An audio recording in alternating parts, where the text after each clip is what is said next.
Is everything okay? I'm just not sure about this. We'll figure it out. Together. Promise? The boutique smelled like expensive fabric and regret. Jae-hyun Park stood in Vera Wang's Manhattan flagship store, surrounded by white silk and crystal chandeliers, and felt absolutely nothing.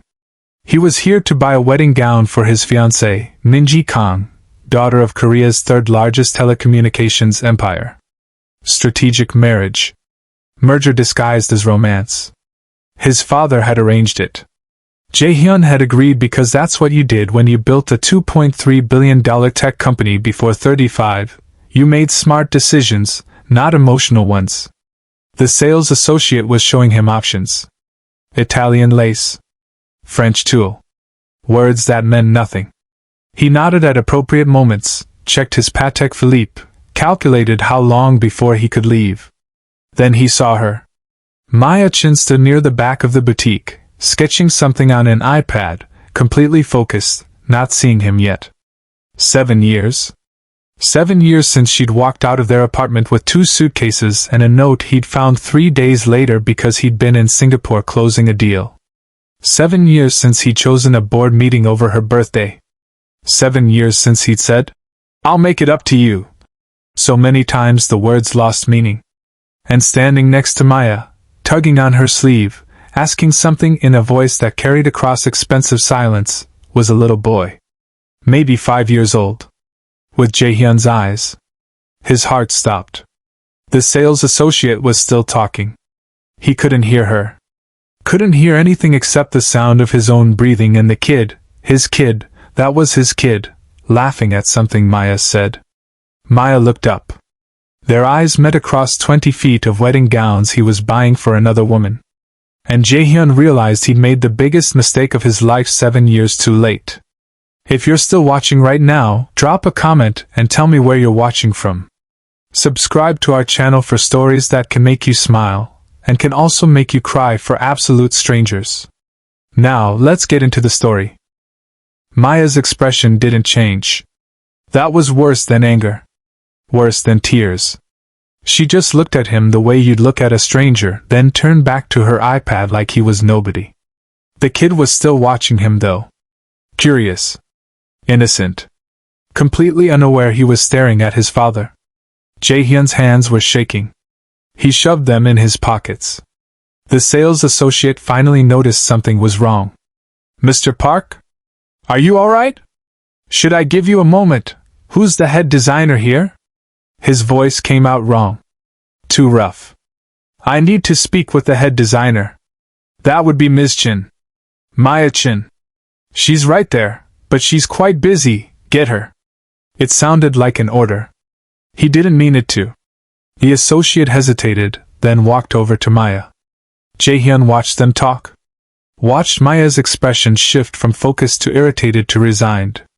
She said something to the kid, their kid, he had a kid, he had a 5-year-old son he never met, and the boy nodded, went to sit in a small chair near the design station. Maya walked over. Professional. Composed. Nothing like the woman who used to steal his hoodies and leave post-it notes on his laptop with terrible jokes. "Mr. Park? I understand you'd like to discuss design options." Her voice was steady. Polite. Empty. "Maya, Ms. Chen, please. We're not familiar." The words hit like a slap. "I need to talk to you. Not about gowns. About," he glanced at the kid. "About us. There is no us. There hasn't been for 7 years. That's my son." He said it quietly.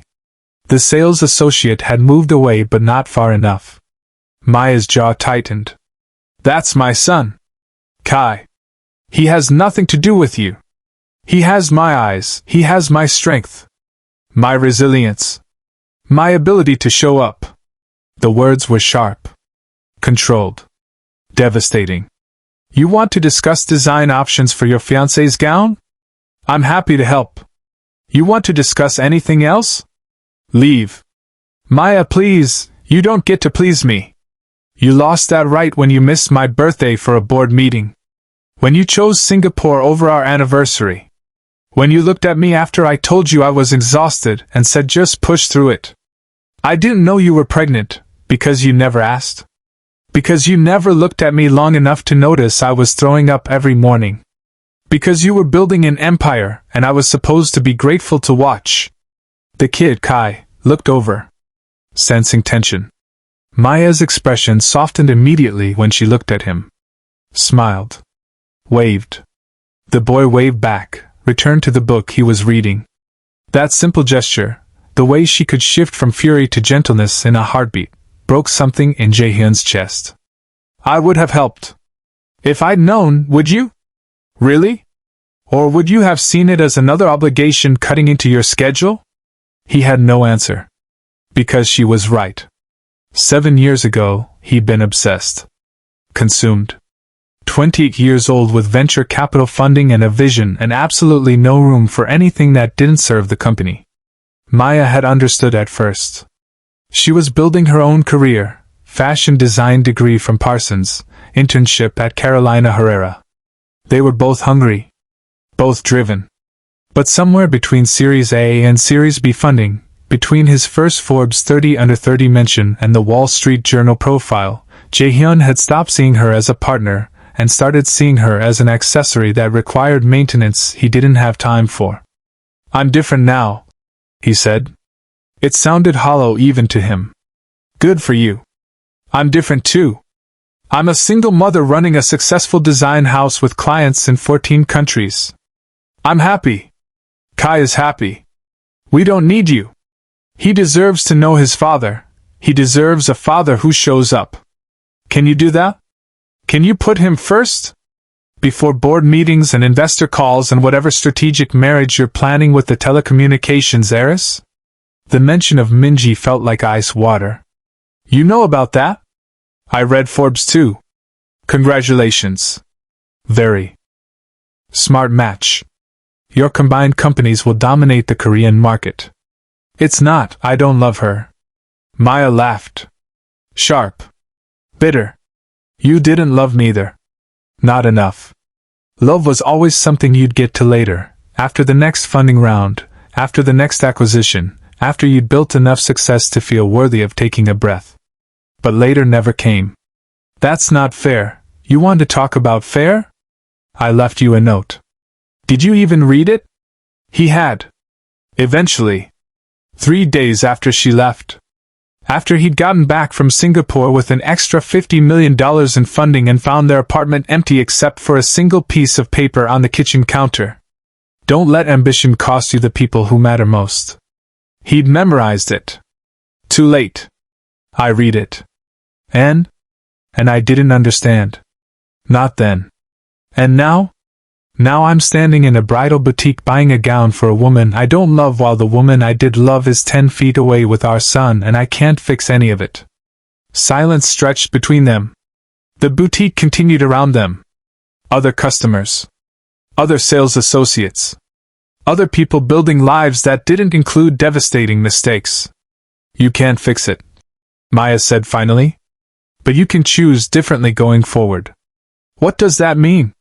It means I'm not interested in revisiting the past. But Kai deserves honesty. If you want to be part of his life, actually be part of it.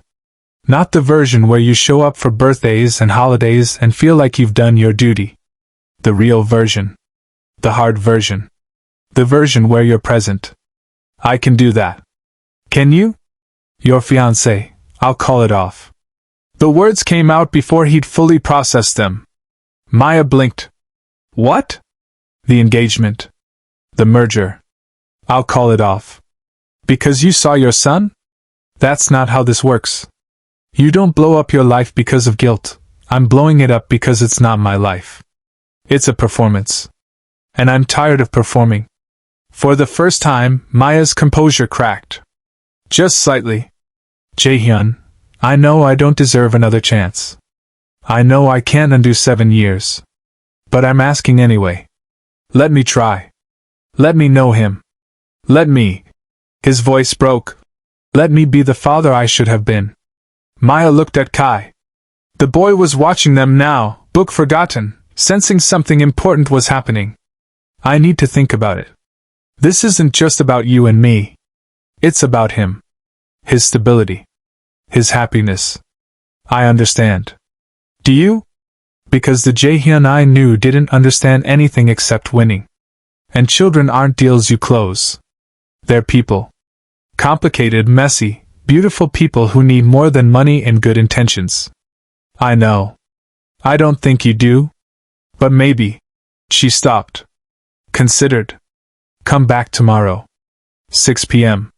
We'll be at Riverside Park. West 103rd entrance. Kai likes to feed the ducks. If you show up, we'll talk. If you don't, we'll know where we stand. I'll be there. We'll see. She turned to leave. Stopped. Looked back. The gown you were looking at. The Italian lace with the chapel train.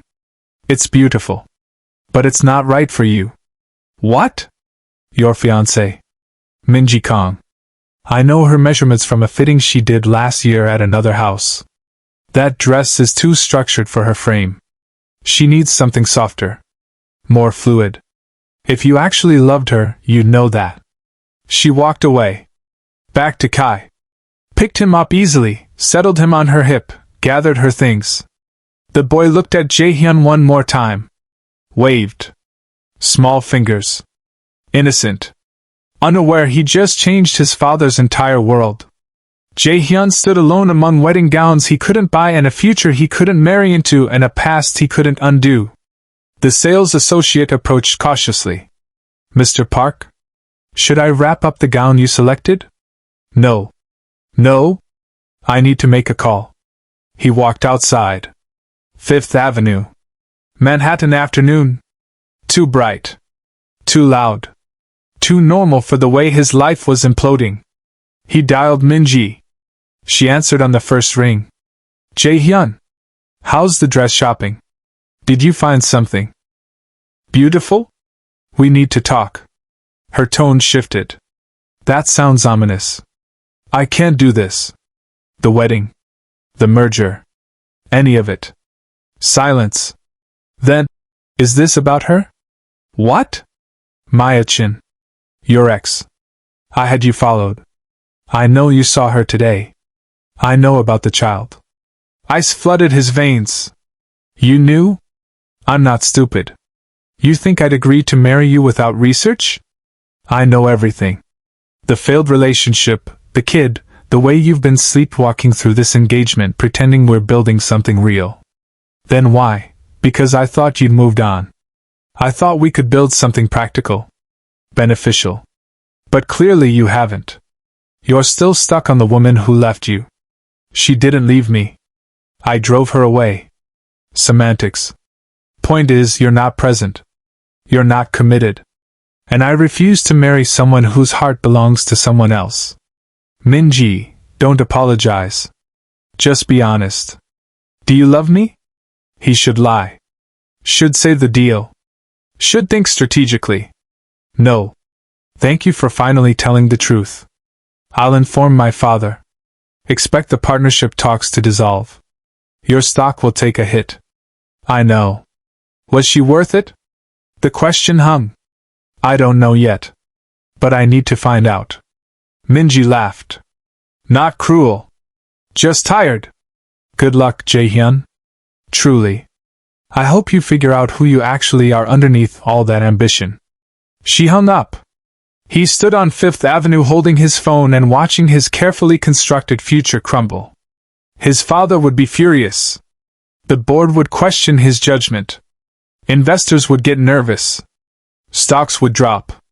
Everything he'd built for 7 years, the empire, the reputation, the success, all of it suddenly felt meaningless compared to a 5-year-old boy waving goodbye in a bridal boutique. He had 18 hours until 6 p.m. tomorrow. 18 hours to figure out how to be a father. 18 hours to decide who he actually wanted to be.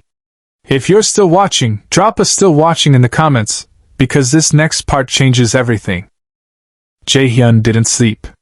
He sat in his Tribeca penthouse, floor-to-ceiling windows, minimalist furniture, art he'd bought because his decorator said it was investment-worthy, and realized he didn't actually live there. He existed there. Slept there. Changed clothes there. But nothing in the space was his. No photos. No personal items.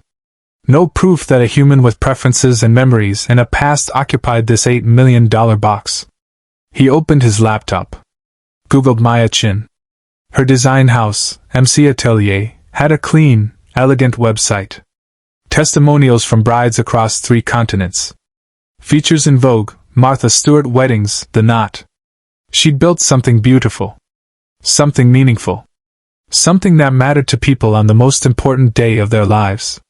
He'd built software that optimized supply chains. Useful.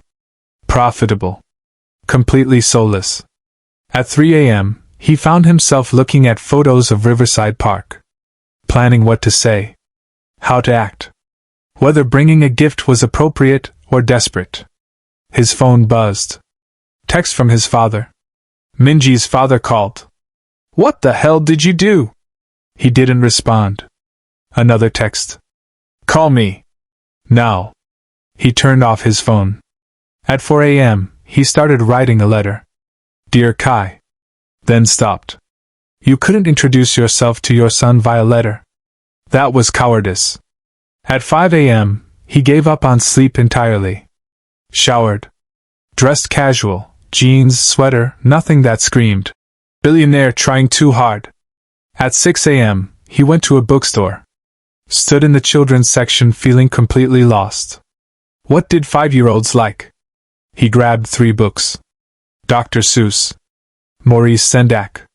A picture book about ducks because Maya said Kai liked feeding them. At the register, the clerk smiled.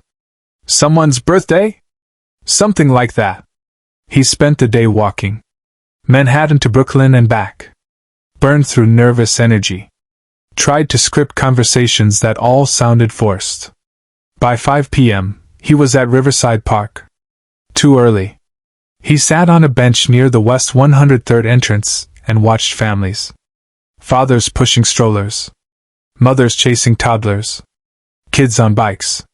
Normal people living normal lives doing the hardest, most important work in the world. At 5:58 p.m., he saw them.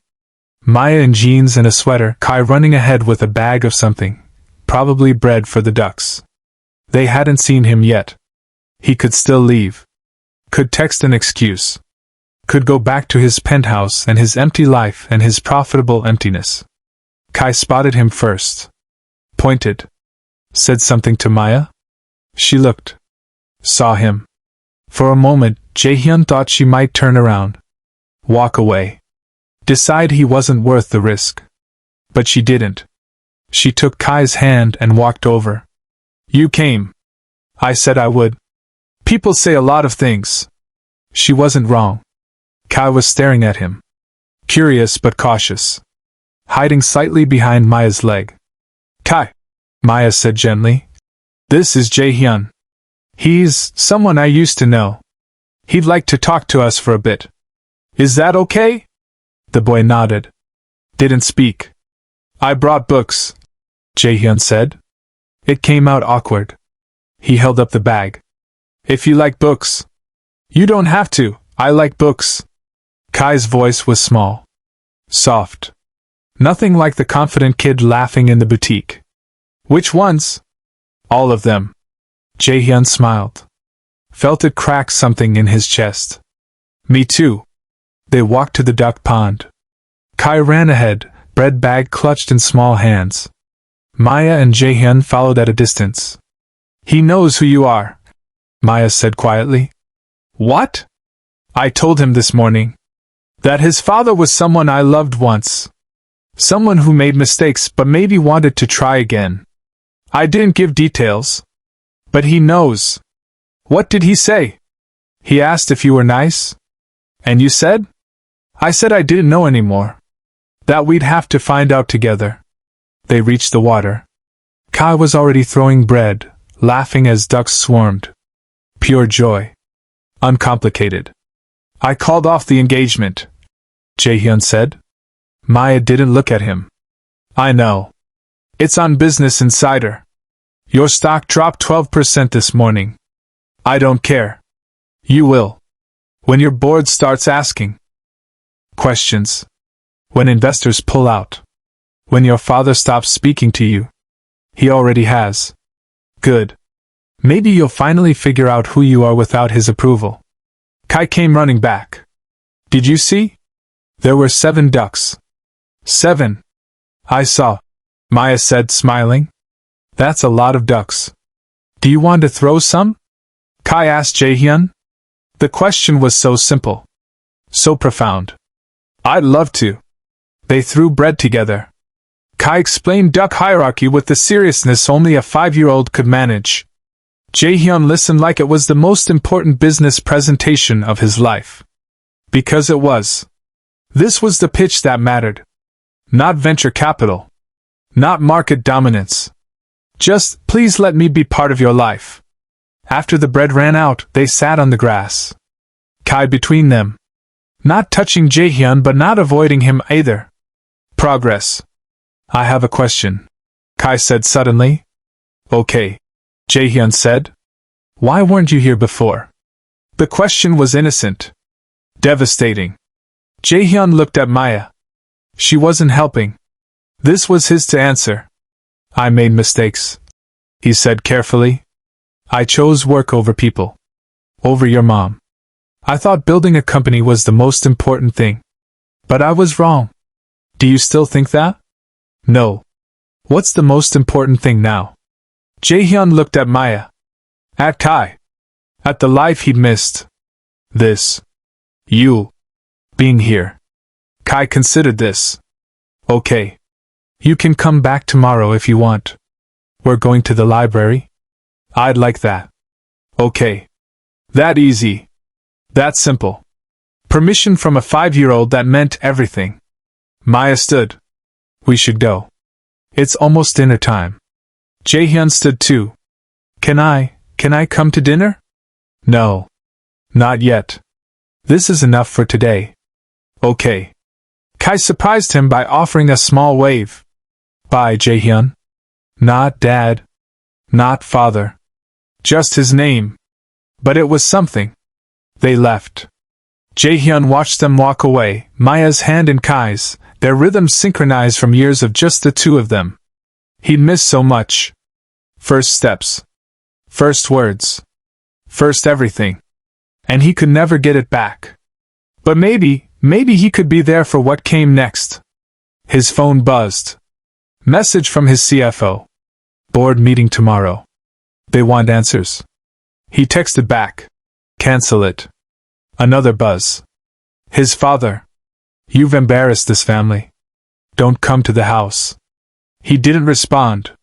Because for the first time in his life, Jae-hyun Park wasn't building towards something.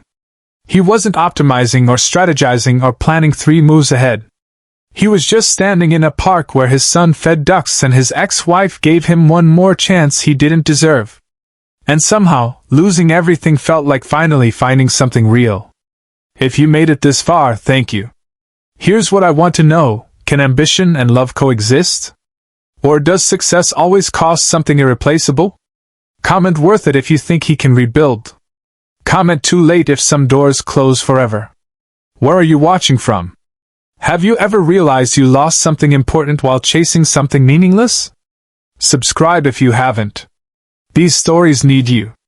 Next week, she discovered her husband's secret family, but instead of confronting him, she befriended the other wife. What she learned destroyed them both. Until then, remember, empire building means nothing if you're building it alone. Success without connection is just expensive loneliness. And sometimes the most important meeting of your life happens in a park with ducks and a 5-year-old who just wants to know if you're nice. Promise?